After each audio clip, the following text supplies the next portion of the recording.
So I was not. I think I've actually put the video up yet. Kind of run out of time, but I was out last week during the week there.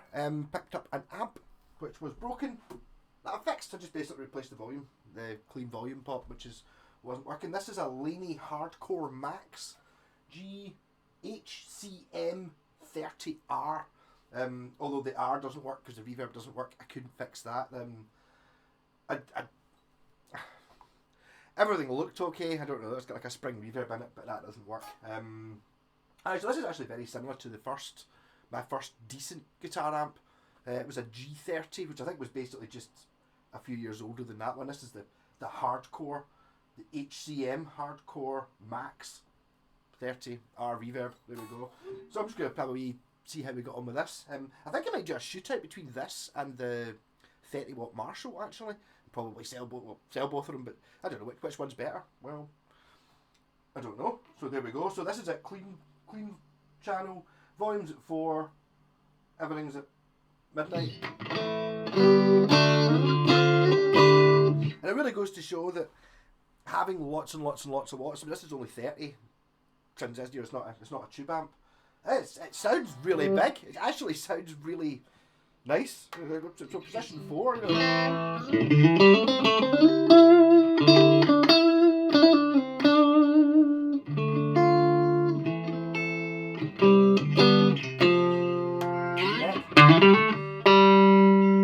Turn the volume down to 3. You know, to be honest, it's still kind of at my levels of too loud for the house. There we go. So that's it. The volume's at less than 2 out of 10.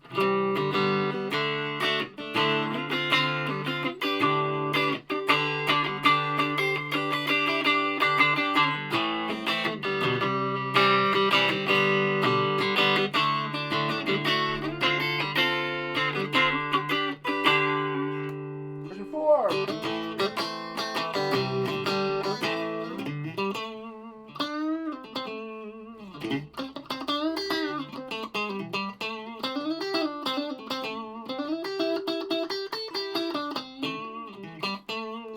And there's not... Okay, it is actually going through my pedal board, but none of the pedals are on. I could have put the reverb on to see what it would sound like if I did a reverb, but it doesn't. Using my RG140 because it's quite a nice... Does both things. It's got the humbucker in it, so it does a bit more of the metal. So, the reason I actually bought... Was it lying about somewhere? No, my Marshall Governor pedal for my wee Laney was because the distortion channel wasn't very good. Didn't do what I wanted. This is an upgraded distortion channel, so this has a button to turn on the channel. Does it have a foot switch? It does. It's got a foot switch, so the foot switch probably turns on and off the channel. I will have a foot switch lying about somewhere, but I can't bother looking at it. So you got to turn it on to the channel. You get Crunch, Master, a button that says Max, and then a 3-band EQ and a reverb that doesn't work. So hit the distortion channel, then switch on to the bridge humbucker.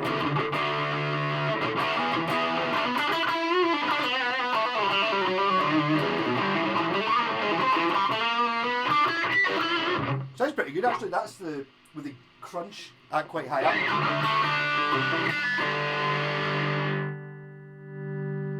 That's kind of the crunch at half and the master volume up a bit. And the master volume down a little bit.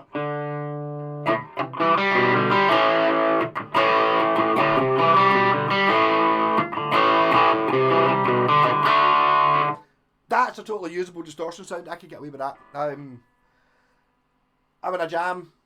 Offer me that amp. That's the sound I've got. I'm happy. I'm happy.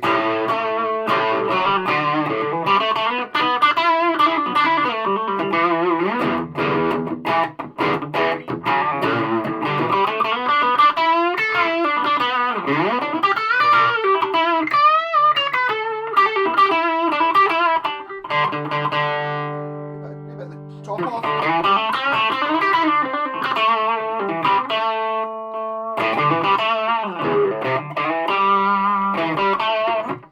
Seems pretty good. I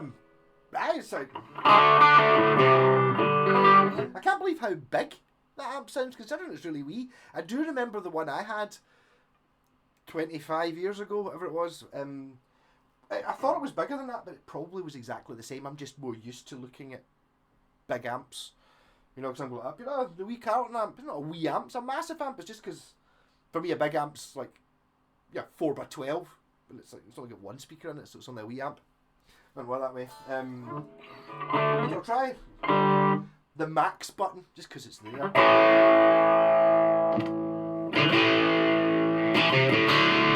Slightly different sound.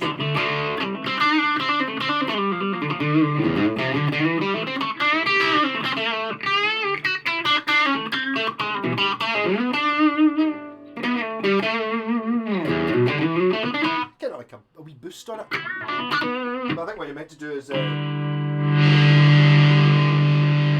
crunch at max, volume down a little bit, or get a wee bit noisy now.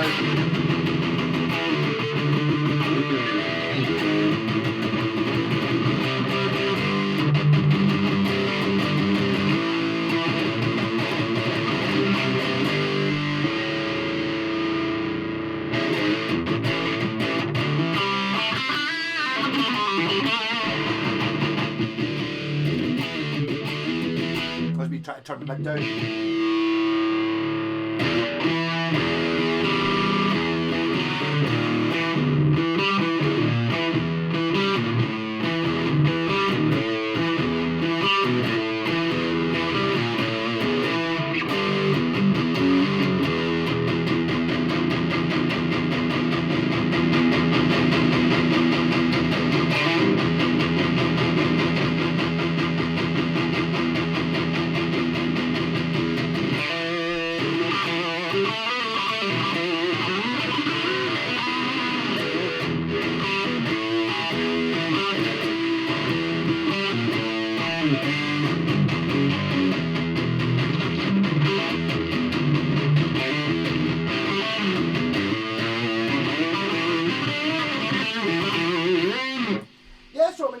Said about, I was going on about how the Blackstar ID Core are fantastic little amps, and you don't have to. I think my problem is it's like so used to seeing, the wee 10-watt practice amps you get them free in guitar sets. I've seen them with about 50 different makes on them.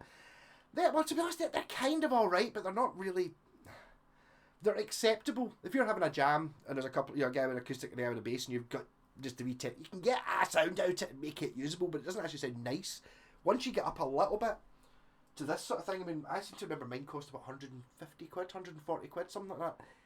Whereas the wee 10-watt ones cost 50 quid. It's like, it is, once you get to a decent speaker size, I mean, that'll be an 8-inch speaker, a 10-inch speaker, isn't it? Not a 10-inch. Definitely not a 12-inch because it's not big enough. So it's an 8-inch speaker. 8-inch speaker. But pretty good. It's actually, I think I'm pretty sure it's got an external speaker output on it. So ultimately, yes, giggable amp, especially if you can run it through a bigger speaker cabinet. If you're playing a gig that's got a 4x12 there, you can run that through it. And just going by the volume of it with the 8-inch speaker, it's totally loud enough. And I think that's quite an acceptable sound. I like it.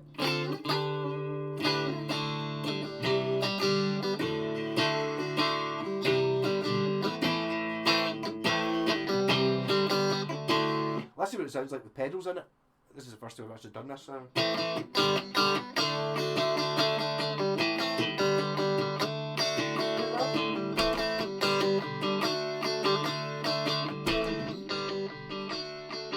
Not my normal pedals either, so I've got a fast pedal.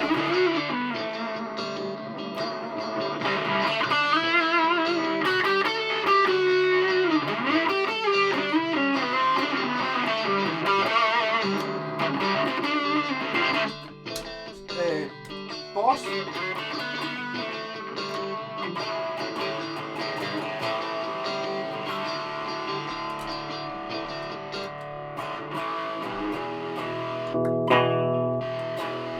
It's funny how pedals act differently with different amps. I'm pretty sure that I've got that Boss set so that when I'm playing through the Orange and I've got it without any pedals on and you stomp on the distortion pedal, it keeps it the same volume, whereas this one, that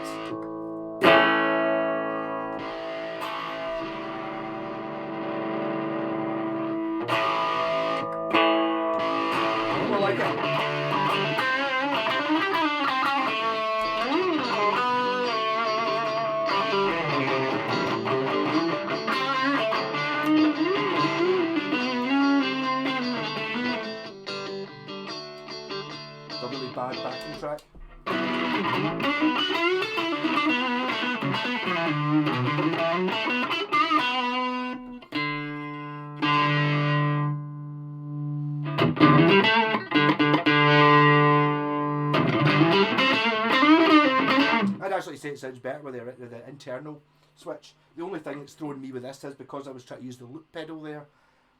Obviously, you can't use the distortion on the amp, otherwise it distorts your clean chords you put in at the start. That's kind of why I use pedals. If I didn't, if there would, yeah, you know what I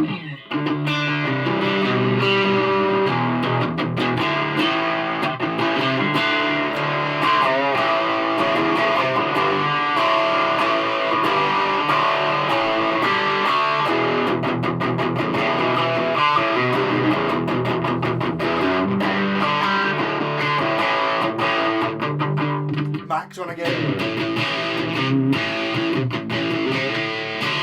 The Max is quite good. The Max is heavy. The hardcore Max. I think when you don't have the Max button in, the distortion channels kind of like drive, your AC/DC type thing. And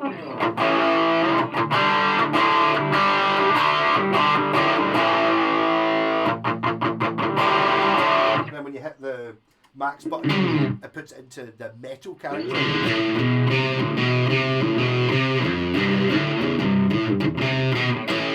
Completely wasted, I'm working down.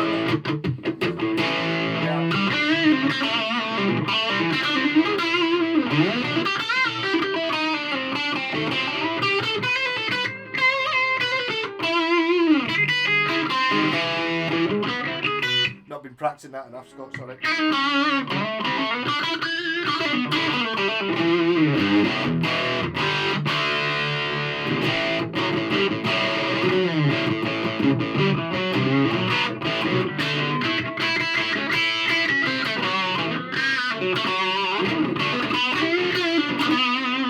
Yes, so I actually quite like this. It's like the wee Marshall that I've got through sitting in the hall there was actually one I recommended to one of my guitar students about 10 or 15 years ago. This, I think, sits very much like that. It's the point of a little bit heavy for, not compared to that, by God, the Death Star's not heavy compared to that, but it's not the one that you want to walk half a mile with round to your pal's house, which is on the downside. But on the upside, it sounds a lot better than those wee tiny amps. Why am I showing you? Just so I'm not able to hold it up. So there on the front we've got input, the clean volume, which is what I would, to be honest, it would totally do me in here. I think I could get away with that and then just put pedals into it and the lip pedal and stuff like that. Then we've got the switch, which turns on the distortion channel, crunch, master, that wee max boost switch, 3-band EQ, reverb that doesn't work, 2 RCA phono inputs for plugging in your phone, which is at this time it would have been your CD player because it's a wee bit older than that. Do you have a date on it? 14/9. So it's built on the 14th of August, September, but it doesn't have a year. It's got a British speaker in it. Look, it's got the butcher's apron on it, but that's in the back. You can't see that. I'm sure you could probably put maybe a sticker you could paint over it or something like that, so you can't see that. Or just paint out the red bits. Cradley Heath, England. I'm pretty sure that the one I had an H&H loaded badge down here somewhere. That's how I knew who H&H were. Whereas this has got the hardcore Max. Metal grill, so it's not going to rip because it's made of metal. Also, if you really wanted to, you could take off the metal grill. You can't see it because of the way the light is, and then spray paint your band name on it and then put it back on again. And if anyone's after one of these badges, I've got one. I did a house up in Doon, an old police station that I think must have been used as a rehearsal room, because it was full of empty iron brew bottles, and on one of the window ledges there was a Strat trem arm and a badge. One of these badges, a Laney badge. So I've been kind of hanging about. One day I'll end up with a Laney speaker cabinet or something that doesn't have the badge on it. I've got the badge, unless somebody actually wants it. Nothing really on the back. Just takes a kettle plug input. Big chunky transformer on it. There. So yes, I mean, these are good amps. They were good at the time. I think. I don't know. Laney are a funny one. I don't know why Laney aren't bigger than they are. I mean, Tony Iommi still, I think, as far as I know, always used Laney amps when they were made in Birmingham, I'd imagine. You know, like big valve amps and stuff like that. And I think they're still going. They just don't seem to. In fact, I've got one. My VC15, smashing wee amp. I don't know why they're not bigger than what they are. Maybe they just don't have a very good international thing going on, or they. See, I wonder if they did a cheap line at one point that ruined them. I don't think so. I mean, I can't find anything wrong with this. Well, apart from the reverb doesn't work, but that when it was new, it would have worked. Something has been dropped or something, or something's fizzled. It might be fixable, but it's one of those things. How much does a reverb pedal cost, and how much would it cost to get it fixed? Probably doesn't work in. So it doesn't have an effects loop. Probably just because it's a bit too old for it. Well, that's got an effects loop. That's 91. So I mean, this could be 2000s. Something like that, maybe around about that late 90s, early 2000s, something. Decently well built though. Not, you can kind of tell when you pick these things up. I know it doesn't. Sorry, it does make a difference. See, having a decent cabinet, i.e. that one, where it's like a solid, chunky thing, and a big speaker that works. It's good. And I think that's actually got an H&H speaker in it as well. It does make a huge difference to the sound. So obviously the amplifier is important itself, the top bit, but the actual structure of the cabinet does make a huge difference, and having the correct speaker. What's this? It's a. It doesn't even say on it. What ohm? It's a 1201, so it's probably 12 ohms. No, you don't get 12, it'll be 8 or 16. Don't know, but it's a decent speaker anyway. Not a cheapy nasty speaker. Makes a big difference. I think that's why it sounds so good clean. And I mean, I am comparing it to, you know, proper pro amps like the Orange. You can't see because I'm standing in front of it. You know, things like the Orange and that. You know, these are proper pro amps, and this one still sounds great. It's like totally fine. So what am I going to do with it? I don't know. I mean, I changed the volume pot. I mean, the guy that I got it off, it's actually a video, probably a Guitar Safari video I did the other day, but I haven't had time to edit it together yet. I'll probably see that and I'll go talk. I picked up this amp. You'll see me driving in the car with a broken volume control.